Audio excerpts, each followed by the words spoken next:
పదాలు వాడుకుని ఉంటే కరెక్ట్గా నమ్మలేము.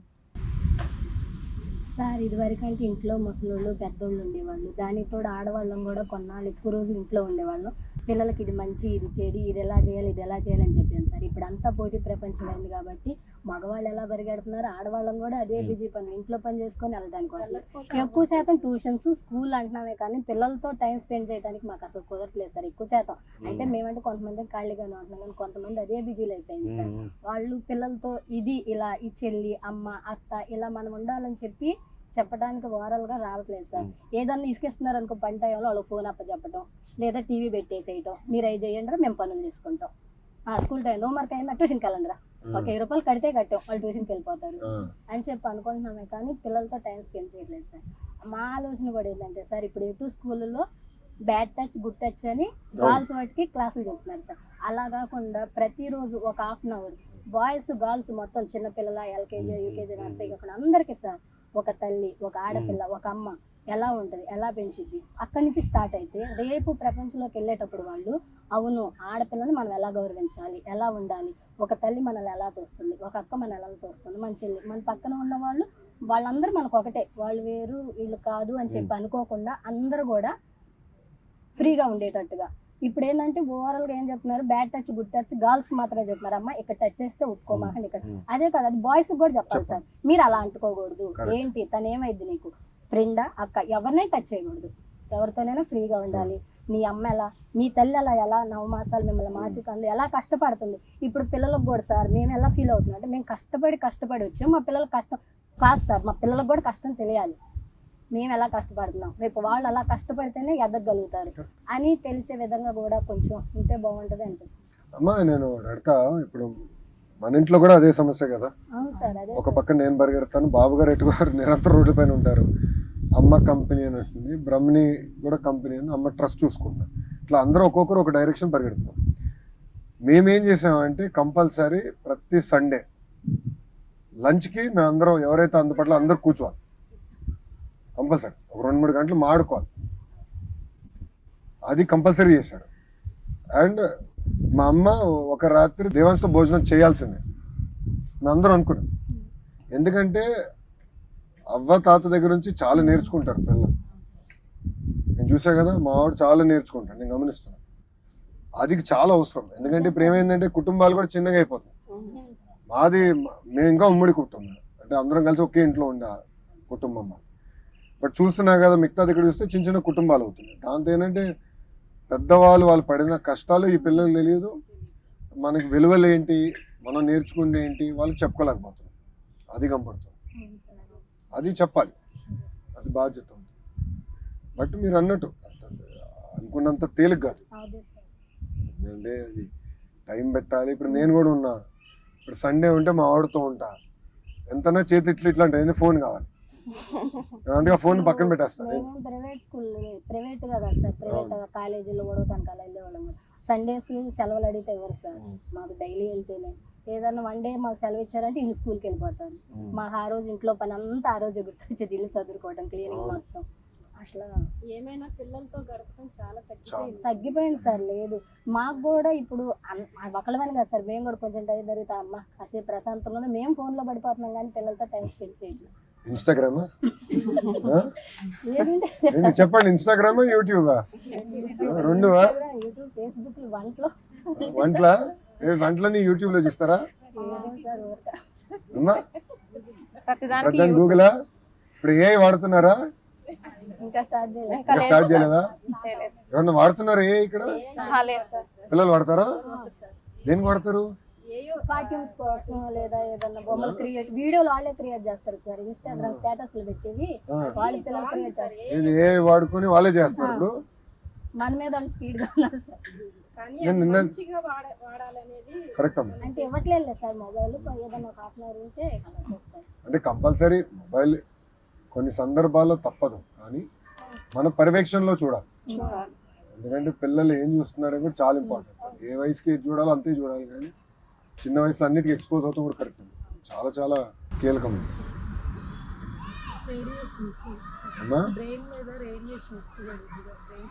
ఇంకా తెలియదు నిజంగానే మీరు అన్ని దాని ప్రశ్న సమాధానం లేదు. ఎందుకంటే ఇవన్నీ కొత్త టెక్నాలజీలు కదా, దీనివల్ల లాంగ్ టర్మ్ ఇంపాక్ట్ ఉంటుందా ఉండదా. ఒకటి మంచి ఏంటంటే గతంలో ఈ నాలెడ్జ్ అంతా కొన్ని పుస్తకాల్లో ఉండేది, ఆర్ కొంతమంది చేతుల్లో ఉండేది, ఒకళ్ళంటే లైబ్రరీలో ఉండేది.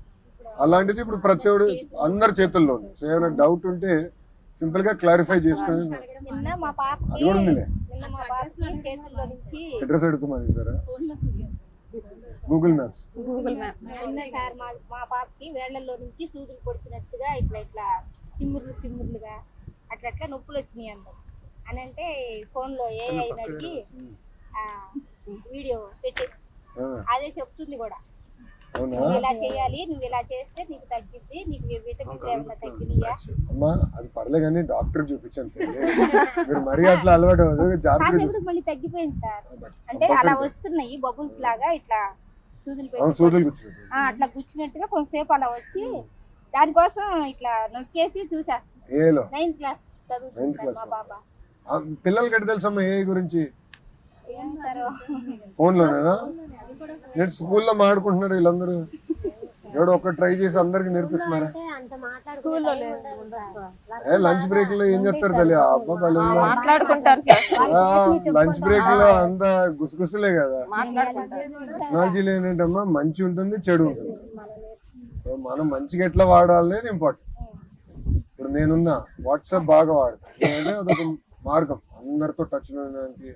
ఎవరైనా నాకు ఫీడ్బ్యాక్ ఇవ్వాలంటే వాస్తవాలు తీసుకుని మంచి మార్గం కింద నేను ఎంచుకున్నాను. అప్పటికి బ్రహ్మి ఉంటుంది, ఎక్కువ నువ్వు ఫోన్ వాడుతున్నావు, ఎక్కువ నువ్వు స్క్రీన్ చూస్తావు, తగ్గించి నన్ను అంటా ఉంటుంది ఎప్పుడు.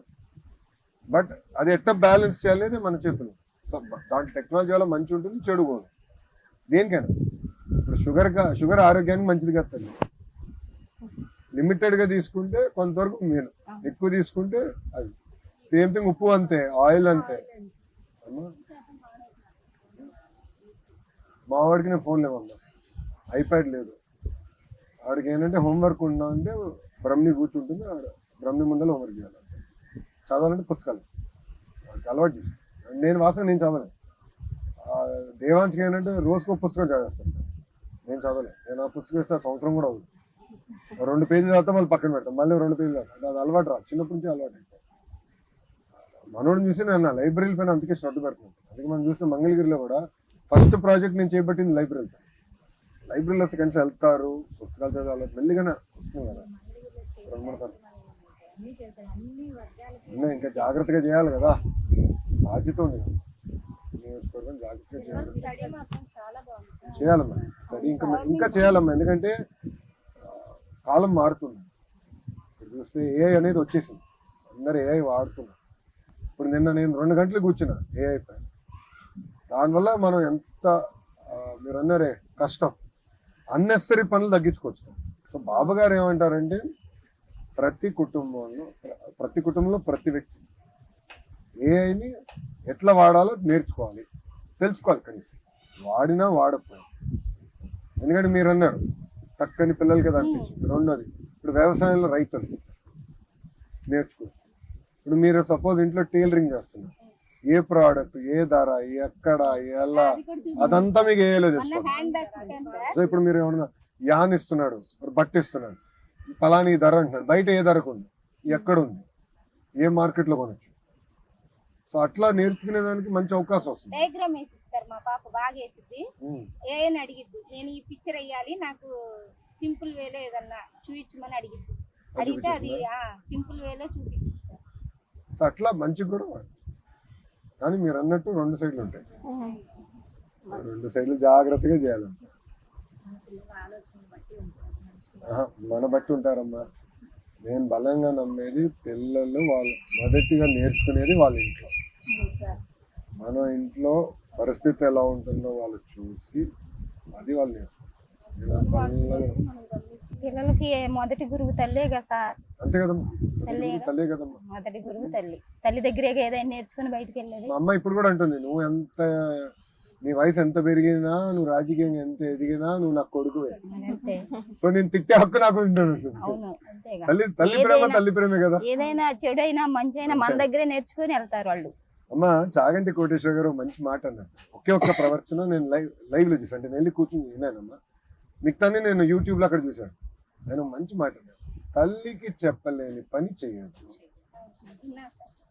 అది నాకు ఇప్పటికీ మైండ్లో అదేం తిరుగుతుంది. అంటే ఒక నిర్ణయం తీసుకునే ముందర, కీలకమైన నిర్ణయం తీసుకునే ముందర ఈ నిర్ణయం తల్లికి చెప్పగలుగుతామా లేదా?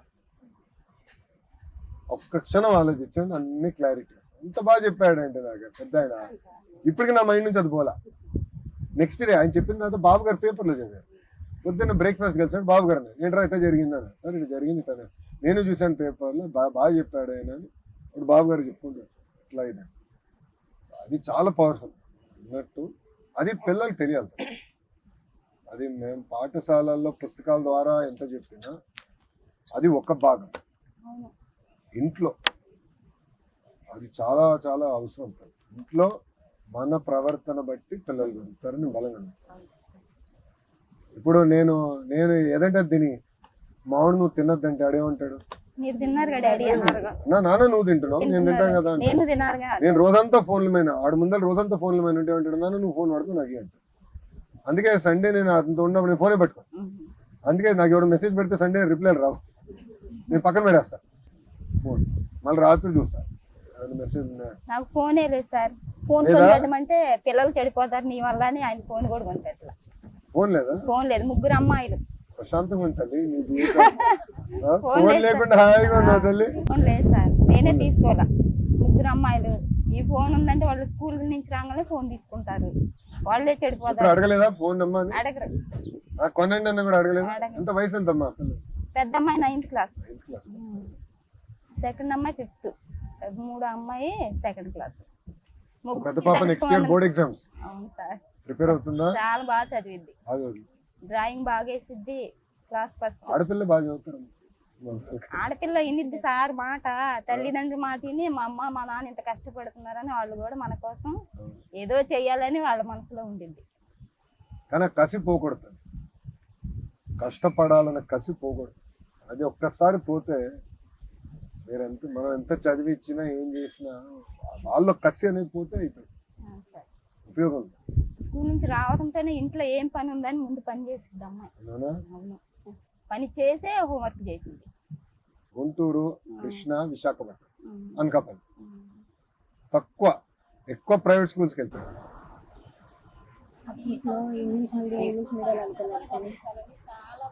అమ్మ అందరు నిడమరు పంపిస్తే ఇంక నిడమరు ఉండదు, నిడమరు ఉండదు. బట్ స్కూల్స్ అన్ని మెరుగు చేస్తా. స్కూల్ అనే కదా సార్ మాది ఎలిమెంటరీ స్కూల్, ఎస్సీ ఏరియాలో ఎలిమెంటరీ స్కూల్ కూడా ఉంది సార్. అప్పట్లో 72 మంది ఉన్నారు. 6 ఉన్నారు సార్.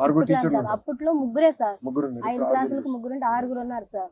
ఇంకా రాని వాళ్ళు ఎవరైనా ఉంటే ఒకళ్ళు సపరేట్ గా వాళ్ళని తీసుకెళ్లి రాయటము చదవటం నేర్పిస్తున్నారు. 6 ఉన్నారు సార్. ఆ ఎలిమెంటరీ స్కూల్ కూడా చాలా బాగుంది సార్. అంటే అది ఏం చేశానంటే అమ్మా, నేను మంత్రి అయిన వెంటనే అది కూడా చేశాను. ఈ ఎలిమెంటరీ స్కూల్ ఏమైందంటే గతంలో అనేక కారణాల వల్ల ఫస్ట్ నుంచి 5th వరకు ఉండేది ఒక టీచర్ ఉంది. ఇప్పుడు నేనంటే 40 పిల్లలు కన్నా ఎక్కువ ఉంటాయి. ఫస్ట్ ఫేజ్ లో 40 పిల్లలు కన్నా ఎక్కువ ఉంటే ఒక క్లాస్ ఒక టీచర్. దాంతో సుమారుగా 10,000 పాఠశాలలు ఇప్పుడు ఒక క్లాస్ ఒక టీచర్. దానికి ఇంకొక కారణం ఏంటంటే 16,000 మంది టీచర్ పోస్టులు మనం భర్తీ చేశాం కదా డిఎస్సి ద్వారా. దాంట్లో చాలా మంది వచ్చారు, వాళ్ళందరూ ఇప్పుడు దీనికి వెళ్తారు. మళ్ళీ ఇయర్ ఇంకొక 3,000, 3,500 టీచర్ పోస్ట్. మా అమ్మాయి చదివేది కోడిగుడ్లు బంగ్లా దగ్గర. మేము టిక్కో నుంచి పిల్లలు వస్తారు సార్.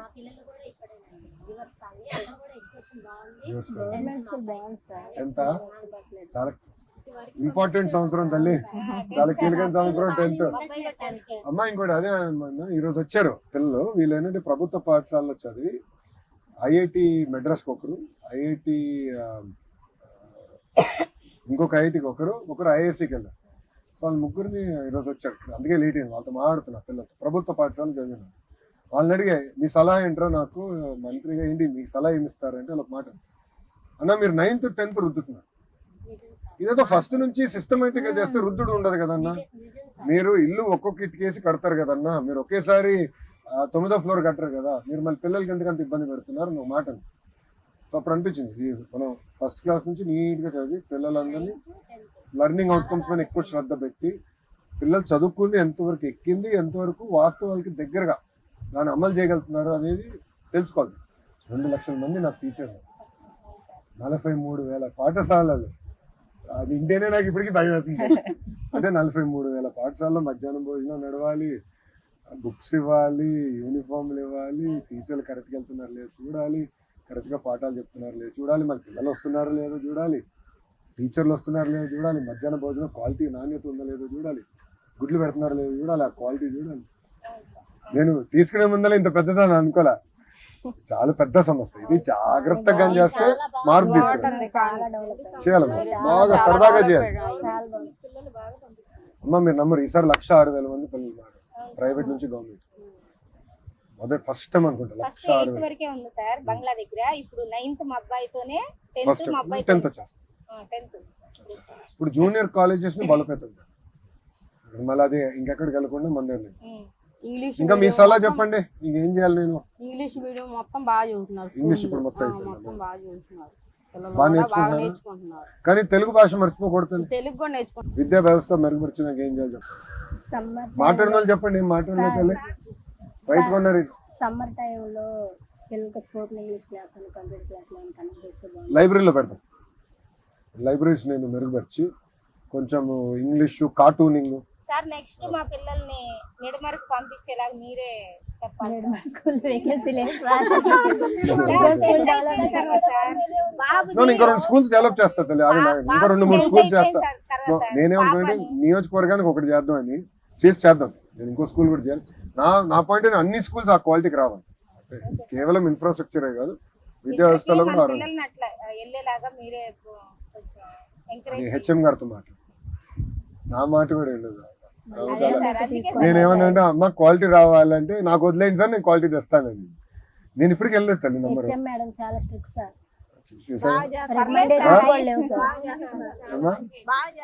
హెచ్ఎం గారా? రికమెండేషన్స్ నేను మేడం గారికి చెప్పా, అమ్మ తల్లి జాగ్రత్తగా చేయి, ఆంధ్ర రాష్ట్రం మొత్తం మీ వైపు చూస్తుంది, ఆయన అయితే నా పైన పడుతున్నాను, అటు అయితే నాకు వదిలేండి సార్ అని.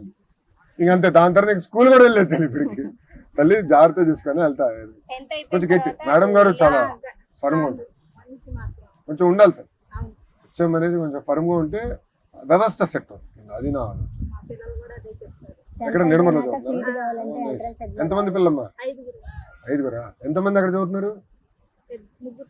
3 నిర్మల్. మిగతా 2 గుంటూరులో. ఇంకేం విద్యా వ్యవస్థకి చెప్పండి అమ్మా, ఫీడ్బ్యాక్ ఉందా? అంతా బాగుంది. తల్లికి వందనంతో తల్లిదండ్రులు చాలా వరకు కాపాడుతున్నారు. గవర్నమెంట్ స్కూల్లో చదివించుకున్న వాళ్ళు ఇబ్బందులు ఏదో వాళ్ళు బాధగా పడుతున్నారు. ప్రైవేట్ స్కూల్లో చదివిస్తున్నారు. ఇంట్లో ఎంతమంది ఉంటే అంతమందికి మీరు వెళ్ళడం వల్ల వాళ్ళకి స్కూల్ ఓపెన్ అయ్యేసరికి తల్లిదండ్రులకి ఫీజు కట్టాలి, బుక్స్ కొనాలి, వాళ్ళకి యూనిఫామ్ కుట్టించాలి, షూ కొనాలి. ఈ అన్నిటికీ వాడుకొని పిల్లలకి ఏ దిగులు లేకుండా తల్లిదండ్రులు స్కూల్కి పంపిస్తున్నారు. చాలా మంది మానేస్తున్నారు కూడా మళ్ళీ జాయిన్ చేశారు. ఏ తల్లిదండ్రులైనా సరే ఆర్ట్స్ ఇవ్వలేకపోవచ్చు. ఆర్ట్స్ అనేది పెడితే ప్రతి తల్లిదండ్రులకి ఉదయం లేస్తూ ఉండే ఆలోచన పిల్లలకి మంచి చదువు ఇవ్వాలని. ఆ చదువు కోసం మీరు ఇంట్లో ఎంతమంది పిల్లలు ఉంటే అంతమంది పిల్లలకి ఈ తల్లి వందనం ఇవ్వడం వల్ల చాలా వరకు తల్లి సేవ అవుతుంది. తల్లి ఇక్కడ ఒక విషయం చెప్పాలి. ఈరోజు ప్రభుత్వం రూపాయి సంపాదిస్తే ₹40 ఖర్చు. మీరు చూసారు పెన్షన్, తల్లికి వందనం, గ్యాస్, దాని తర్వాత స్త్రీ శక్తి, మళ్ళీ ఆటో వాళ్ళ సేవల్లో, మత్స్యకారుల సేవల్లో, దాని తర్వాత మీరు అన్నట్టు అన్నదాత సుఖీభావ, చేనేత సోదరులకి, ఇట్లా మళ్ళీ ఫీ రీంబర్స్మెంట్, ఈ ఉన్న కార్యక్రమంలో మనం మిడ్ డే మీల్స్ ఇవన్నీ తీసుకుంటే ఒకప్పుడు మన ప్రభుత్వ అధికారులు వచ్చినప్పుడు రూపాయి సంపాదన ఉంటే ₹60 ఖర్చు. ఇప్పుడు సంపాదన పెరిగింది. బట్ ఇప్పటికీ కూడా ఏంటంటే ప్రతి నెల జీతాలు సకాలంగా చెల్లించాలంటే తల కింద తపస్సు చేయాల్సింది. కారణం ఏంటంటే అమ్మా 5 సంవత్సరాలు కంపెనీలు రావాలి. 5 సంవత్సరాలు మన రోడ్లు కానీ ఇన్ఫ్రాస్ట్రక్చర్ కానీ ఏమి అన్ని వదిలేసాం. ఏమవుతుందంటే అమ్మా, ఇప్పుడు ఇంట్లో ఆదాయం ఉంటుంది, మీకు డబ్బులు వస్తాయి, ఏం చేస్తారు? కొనుగోలు చేస్తారు, పుస్తకాలు అంటారు, ఎకానమీ తిరుగుతుంది. కంపెనీలు వస్తే ఏంటంటే ఉద్యోగాలు వస్తాయి, ఉద్యోగాలు వస్తే వాళ్ళ ద్వారా ఇంకొక 2-3 ఉద్యోగాలు. ఇప్పుడు ఐటీ ఉంది, ఐటీలో ఒక్కరికి ఉద్యోగం వస్తే వాళ్ళ ద్వారా ఇంకో 5 వస్తాయి. ఎవరికి? ఇంట్లో పనిచేసిన వాళ్ళు అవ్వచ్చు, డ్రైవర్లు అవ్వచ్చు, టాక్సీ డ్రైవర్ అవ్వచ్చు, స్కూల్ అవ్వచ్చు, ఎన్ని అవ్వచ్చు. 5 సంవత్సరాలు ఒక పరిశ్రమ. ఇప్పుడు 2 సంవత్సరాలు కష్టపడితే ఇప్పుడు టేక్ ఆఫ్ అవుతుంది. మొన్న ఈ 3 నెలలు చూస్తే ఐటీలో 33% పెరిగింది. ఏది ఎక్స్పోర్ట్స్ ఐటీ. కానీ ఇప్పటికీ మనం 11వ స్థానంలో ఉన్నాం. భారతదేశంలో విశాఖపట్నం 11వ స్థానంలో ఉంది ఐటీలో. ఇదే స్పీడ్ కానీ కొనసాగితే 2029 కల్లా 6వ స్థానానికి వస్తాం. ఇది ఎందుకు చెప్తున్నానంటే ఆదాయం పెరగాలి, తద్వారా సంక్షేమం కూడా పెంచాలి.